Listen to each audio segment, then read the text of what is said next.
अस्सलामुअलैकुम, this is international Islamic university school Sahiwal. आज हम grade 4 subject social studies chapter number 2 जो है लैंड एंड पीपल्स, हम लोग आज इसकी रीडिंग करेंगे। ओके, तो सब बच्चे अपनी बुक्स निकालें। Open your books, page number 13।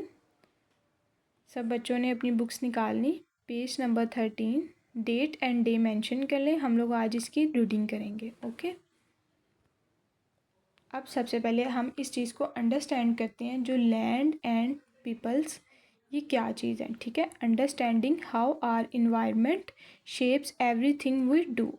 हम लोग इस चीज़ को देखेंगे, पढ़ेंगे और समझेंगे कि ज़मीन और जो इंसान है ये इस इन्वायरमेंट, इस शेप के अकॉर्डिंगली हर चीज़ एवरीथिंग वी डू, हम लोग जो इस चीज़ में करते हैं, जो काम हम करते हैं, कैसे हम सरवाइव करते हैं, इसके अंदर क्या क्या चीज़ें पाई जाती हैं, हमें क्या क्या चीज़ें फेस करते हैं हम लोग ईच एंड एवरीथिंग हर चीज़ की रीडिंग करेंगे और इसके बारे में पढ़ेंगे। ओके, फर्स्ट ऑफ ऑल हमारे पास जो है टॉपिक है जिसको हम डिस्कस करेंगे वो है आर प्लैनेट्स नेचुरल रिसोर्सेज।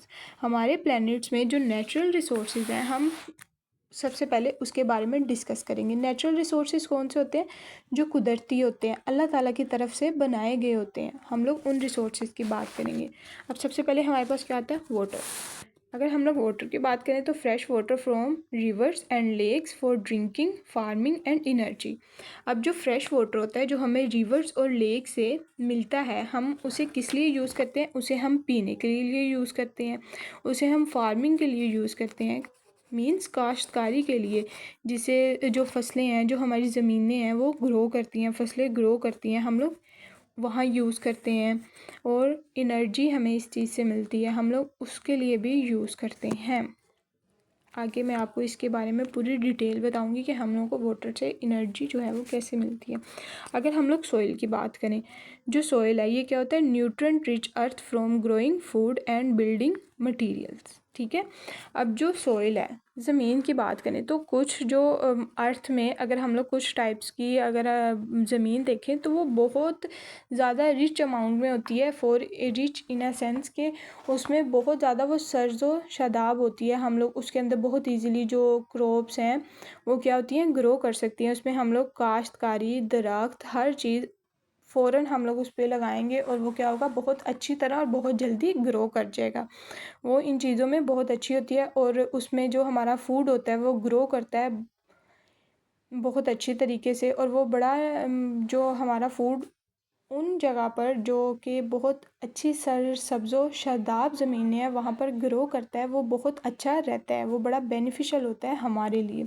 अगर हम लोग फॉरेस्ट की बात करें, tree that provide wood, clean air and homes for wildlife. अब जो फॉरेस्ट की बात करें, जंगलों की बात करें अगर हम लोग, तो ट्रीज़ होते हैं ना जंगलों में, ठीक है, वो हमें क्या देते हैं? वो हमें वुड प्रोवाइड करते हैं, लकड़ी प्रोवाइड करते हैं, क्लीन एयर जो साफ़ हवा है वो प्रोवाइड करते हैं, हमें ऑक्सीजन मिलती है वहाँ से। और जो होते हैं, हम लोग अपने जो घर हैं, हमारे घर में जो लकड़ी यूज़ होती है, हम लोग उससे क्या करते हैं? जंगलों से हम लोग वो यूज़ करके अपने घर का फर्नीचर बनाते हैं और अपने घर में भी वो लकड़ी यूज़ करते हैं। Okay, how environment shapes our life in the plain areas. अगर हम लोग प्लेन एरियाज़ की बात करें, ठीक है, तो प्लेन एरियाज़ में क्या होता है? Farmer grow wheat and rice, flat land for large building, mild climate for season, road and train for the transport. अब देखें, जो प्लेन एरियाज़ हैं जैसे कि हमारे एरियाज़ हैं, इनमें क्या होता है? जो फार्मर होता है वो काश्तकारी करता है, किसकी? वीट और राइस, गंदम और चावल के फसलों की काश्तकारी कर सकता है। हमारी जो यहाँ पर ज़मीन होती है ये बिल्कुल फ्लैट होती है, मतलब सीधी सीधी ज़मीन होती है। पहाड़ी इलाकों की तरह पहाड़ नहीं होते हमारे, ऊपर नीचे ढलवाने नहीं बनी होती हमारी, ये बहुत अच्छी और सीधी सीधी सी ये हमारी ज़मीन होती है। यहाँ पर माइल्ड क्लाइमेट होता है, क्लाइमेट कभी चेंज होता है, कभी वेदर यहाँ पर चेंज होता है, कभी गर्मी आती है और कभी सर्दी आती है, अच्छा मौसम रहता है। और यहाँ पर हमारे 4 सीज़न पाए जाते हैं, सर्दी, गर्मी, बहार, ख़ज़ां। हमारे यहाँ पर 4 टाइप के सीजन्स भी पाए जाते हैं। और यहाँ पर रोड्स होती हैं, ट्रेन्स होती हैं, जिसको हम लोग फॉर ट्रांसपोर्ट के लिए यूज़ करते हैं। हम अपनी गाड़ियों को यूज़ करते हैं, रोड्स को यूज़ करते हैं। हमारे यहाँ पर साफ़ सुथरी हर चीज़ें प्रोवाइड की गई होती हैं। और same in the desert areas, अगर हम लोग डेज़र्ट एरियाज़ की बात करें तो क्या वहाँ पर ये सारी फैसिलिटीज़ जो होती हैं वहाँ पर प्रोवाइड होती हैं? अगर सहरा की अगर हम लोग बात करें तो आपको पिक्चर में भी अगर नज़र आ रहा होगा, जो मैदानी इलाका है, सहरा वाली साइड है, तो अगर हम लोग वहाँ पर भी देखें तो peoples wear looses flowering clothes, ठीक है। Building made from sandstones, very hot days, cold nights, camels for transportations. वहाँ पर लोग क्या करते हैं, वहाँ पर लोग ऊँटों का इस्तेमाल करते हैं अब ट्रांसपोर्ट के लिए। जैसे हम लोग गाड़ियों का, बसों का, ट्रेन्स का, हम लोग इन चीज़ों का यूज़ करते हैं ना, वो इन चीज़ों का यूज़ नहीं करते, वो कैमल्स का यूज़ करते हैं। और वहाँ पर बहुत ज़्यादा जो होते हैं ना, गर्म दिन होते हैं, और वहाँ पर जो रातें होती हैं ना, वो ठंडी होती हैं। और वहाँ के जो लोग हैं ना, वो अपना घर बनाते हैं, तो वो क्या होता है, सैंड स्टोन्स जो होते हैं ना, इनसे, मिट्टी से, और ये जो स्टोन्स होते हैं, पत्थर, इनसे अपना घर बनाते हैं। और वो इनसे अपना घर बनाते हैं। उनके पास रहने के लिए इतनी फैसिलिटीज़ नहीं होती जितनी हमारे पास होती है। वहाँ पर जो फसलें होती हैं वो भी इतनी ग्रो नहीं कर सकती, ठीक है।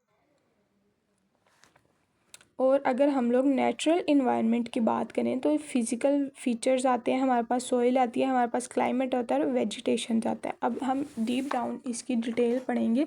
फिज़िकल फीचर्स जो हमारे पास आते हैं उसमें क्या होता है, mountains, valleys, river, coastal line shape the land. अब हमारे पास आएंगे पहाड़, आएंगे वैलीज, आएंगी रिवर्स, आएंगे और कोस्टल एरियाज़ होते हैं। ये सारा क्या होता है, नेचुरल इन्वायरमेंट होता है। और सोइल में अगर हम लोग बात करें तो types of earth, that spots, different planets and farming.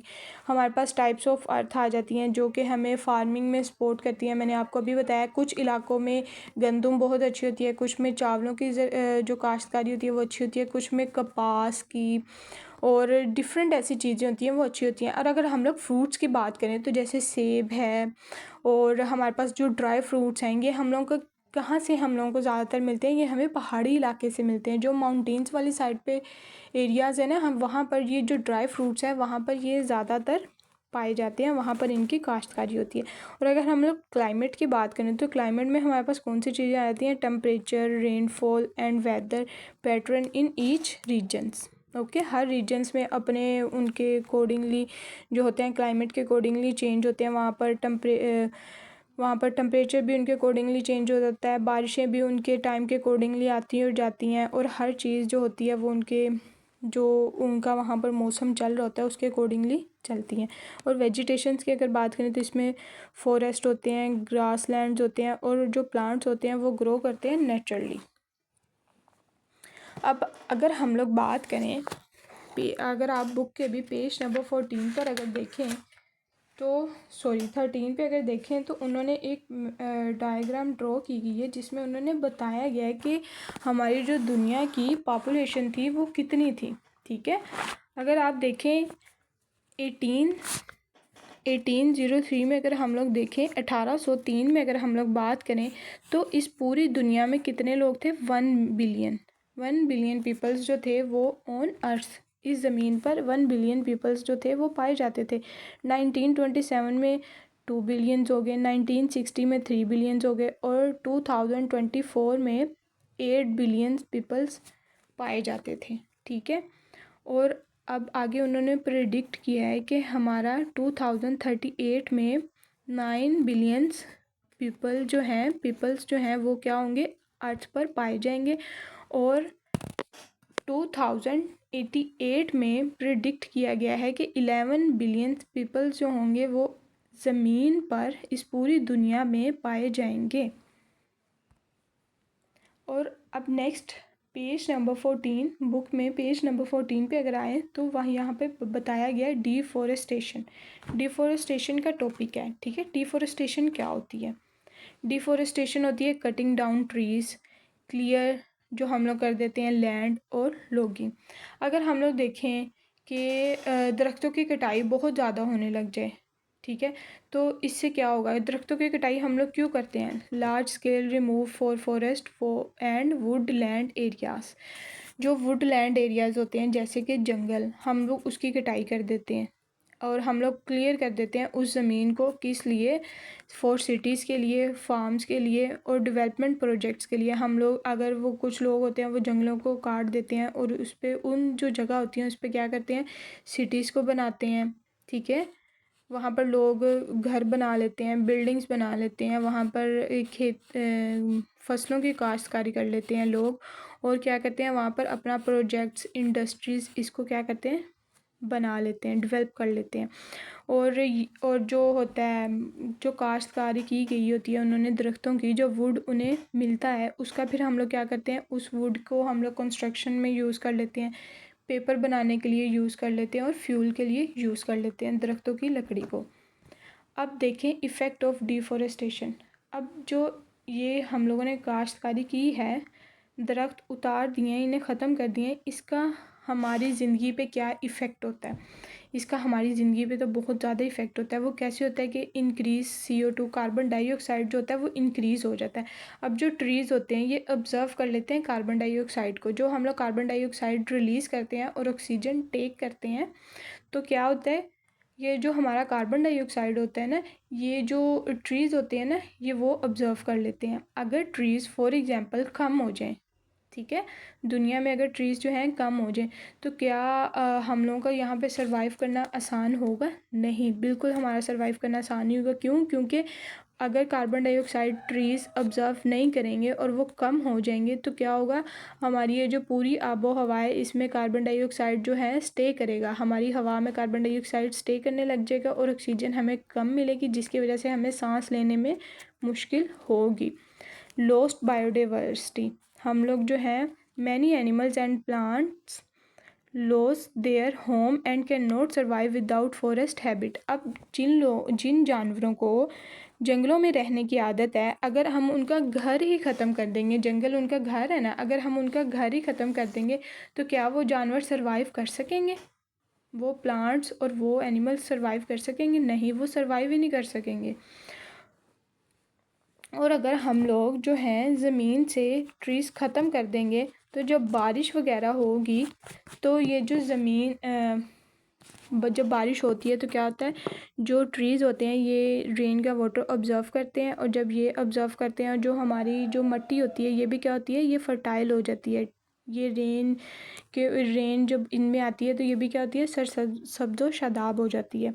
और अगर दरख्त ही ख़त्म हो जाएंगे, फॉर एग्ज़ाम्पल दरख्त ख़त्म कर दिए हम लोगों ने, जंगल ख़त्म कर दिए, तो जो सैलाब आएगा, फ्लड आता है जो हमारे, तो ये क्या होगा, पहले तो हम लोगों के यहाँ पर सैलाब आता है और हम लोग जंगलों वाली साइड पे सैलाब का जो पानी होता है उस साइड पे हम लोग भेज देते हैं, और ये जो ट्रीज़ होते हैं ये ऑब्ज़र्व कर जाते हैं, और ये हमारा जो होता है पानी को ऑब्ज़र्व कर जाते हैं, और ये सैलाब आने से उसको कंट्रोल कर देते हैं। अगर ट्रीज़ ही नहीं होंगे, फॉरेस्ट ही नहीं होंगे, तो ये हमारे लिए क्या होगा, मुश्किल हो जाएगा।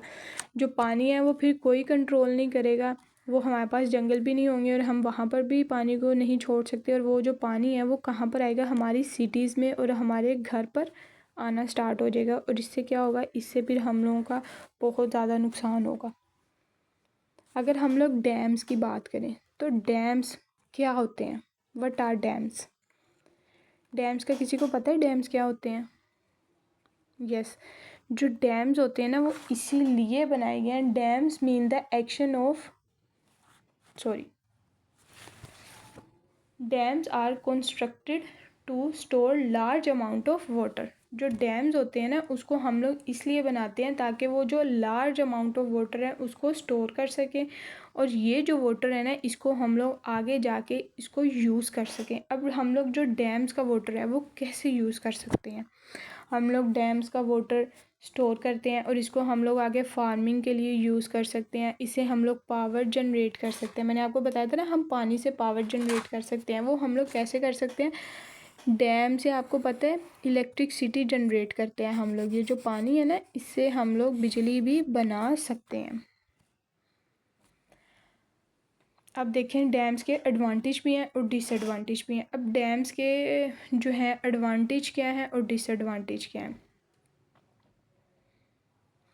मोस्टली जो डैम्स होते हैं ना, इसका जो हम लोग जो इंजीनियर्ड होते हैं, इसका स्ट्रक्चर जो होता है ना, ये इस तरह का होता है, और जिसको हम लोग रिवर्स के पास जो होते हैं ना बनाते हैं, ताकि अगर रिवर्स में ज़्यादा पानी आए और हम लोग उसको डैम्स में स्टोर कर सकें। अब इसके एडवांटेज कैसे होते हैं? Provide fresh water for drinking and irrigation, हम लोग डैम से फ्रेश वाटर जो होते हैं प्रोवाइड कर सकते हैं। Generate clean hydro electric power, हम इससे जो हाइड्रो इलेक्ट्रिक पावर है उसको जनरेट कर सकते हैं। कंट्रोल फ्लडिंग डाउन स्ट्रीम, यहाँ पे जो सैलाब वगैरह आते हैं हम उसको क्या कर सकते हैं, कंट्रोल कर सकते हैं। जो सैलाब का पानी अगर हमारे रिवर्स में ज़्यादा आ जाए, रिवर्स में पानी ज़्यादा आ जाए तो सैलाब आने का ख़तरा होता है, तो हम क्या करते हैं वो पानी जो है डैम्स में स्टोर कर लेते हैं, ताकि वो हमारा जो है सैलाब से बचाव कर सके। ठीक है, फिर हम लोगों के इसमें डिसएडवांटेज क्या आ जाते हैं? डिसएडवांटेज हमारे ऐसे आ जाते हैं कि फ्लडिंग जो होती है ना, जो सैलाब आता है वो उससे लोगों का जो होता है ना, लोगों को अपनी जगह छोड़नी पड़ती है। अगर हम लोग डैम्स नहीं बनाएंगे तो हमें डिसएडवांटेज उसका ये होगा कि लोगों को अपनी जगह छोड़नी पड़ेगी, लोगों के घरों में सैलाब आएगा, जो रिवर का जो नेचुरल सिस्टम होता है ना वो बिल्कुल चेंज हो के रह जाता है।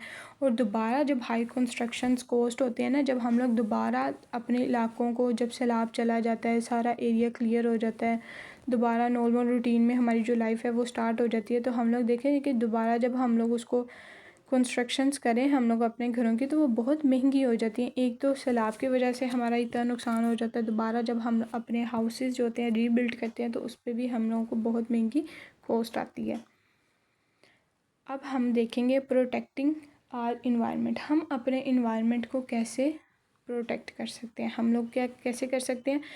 प्लांट्स ट्रीज़ लगा के, सेफ रिसोर्सेज, हम लोग बिजली का बचाव करके, और कीप क्लीन, अपने इन्वायरमेंट को क्लीन रख के हम जो है अपना जो ये अर्थ है इसको हम बचा सकते हैं।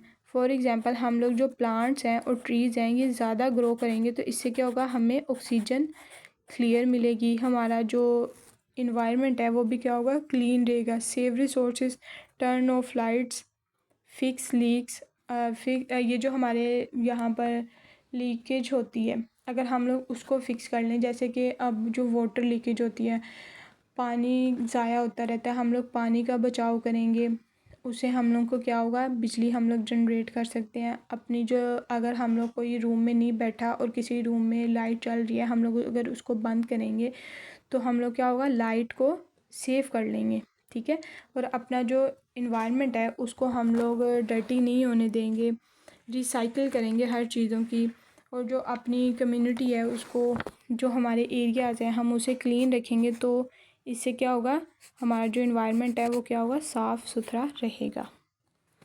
Thank you for watching, thank you for listening. सब स्टूडेंट्स अपना ख्याल रखिएगा। अगर किसी बच्चे को लेक्चर की समझ नहीं आएगी तो वो दोबारा लेक्चर ओपन करेंगे और इसको अच्छी तरह से रीड करेंगे और इसको सुनेंगे। ठीक है, अल्लाह हाफिज़, अपना ख्याल रखिएगा।